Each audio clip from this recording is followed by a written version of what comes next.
Hello दोस्तों, नमस्कार। तारीख आज 29 जुलाई 2026, दिन बुधवार, तिथि शुक्ल पक्ष पूर्णिमा। तो चलिए अब समय हो चुका है देश दुनिया की 25 बड़ी खबरों को जानने का। तो पहली बड़ी अपडेट ये है कि अमेरिकी राष्ट्रपति डोनाल्ड ट्रंप ने तुर्की को F-35 लड़ाकू विमान बेचने के मुद्दे पर इजरायल की आपत्ति को खारिज करते हुए कहा कि अमेरिका अपने सहयोगी देशों को क्या बेचेगा, यह फैसला वही करेगा। ट्रंप ने तुर्की को अहम सहयोगी बताते हुए उसके साथ रक्षा सहयोग बढ़ाने के संकेत दिए, जबकि इस कदम को मध्य पूर्व में शक्ति संतुलन के लिहाज से इजरायल के लिए बड़ा झटका माना जा रहा है।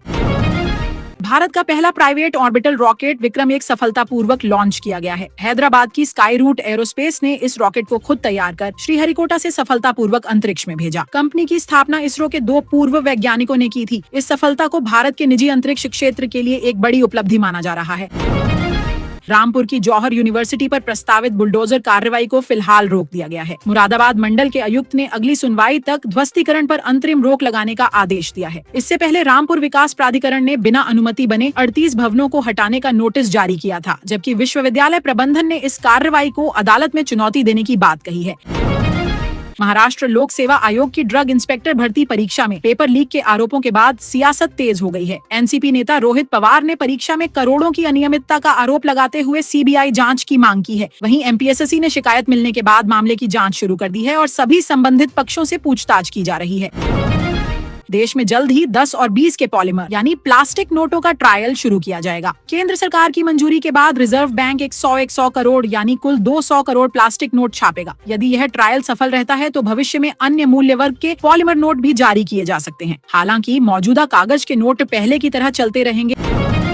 रूस यूक्रेन युद्ध के बीच यूक्रेन के ओडेसा बंदरगाह पर एक व्यापारिक जहाज पर हमला हुआ है। जहाज पर सवार 4 भारतीयों में से 2 सुरक्षित बताए गए हैं, जबकि 2 भारतीय नाविक अभी भी लापता हैं। भारतीय दूतावास ने बताया कि खोज और बचाव अभियान जारी है और संबंधित अधिकारियों के साथ लगातार संपर्क बनाए रखा गया है।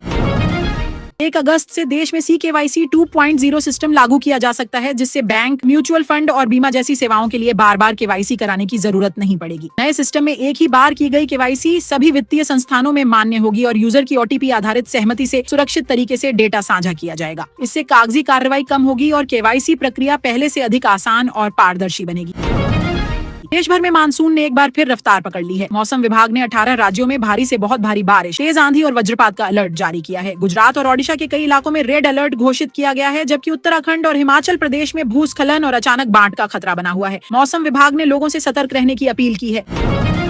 जम्मू कश्मीर के गांदरबल में अमरनाथ यात्रियों से भरी एक बस अनियंत्रित होकर गहरी खाई में गिर गई। इस हादसे में करीब 30 श्रद्धालु घायल हो गए, जिन्हें इलाज के लिए अस्पताल में भर्ती कराया गया है। पुलिस, SDRF और स्थानीय टीमों ने मौके पर पहुंचकर राहत एवं बचाव कार्य चलाया। फिलहाल पुलिस ने दुर्घटना के कारणों की जाँच शुरू कर दी है।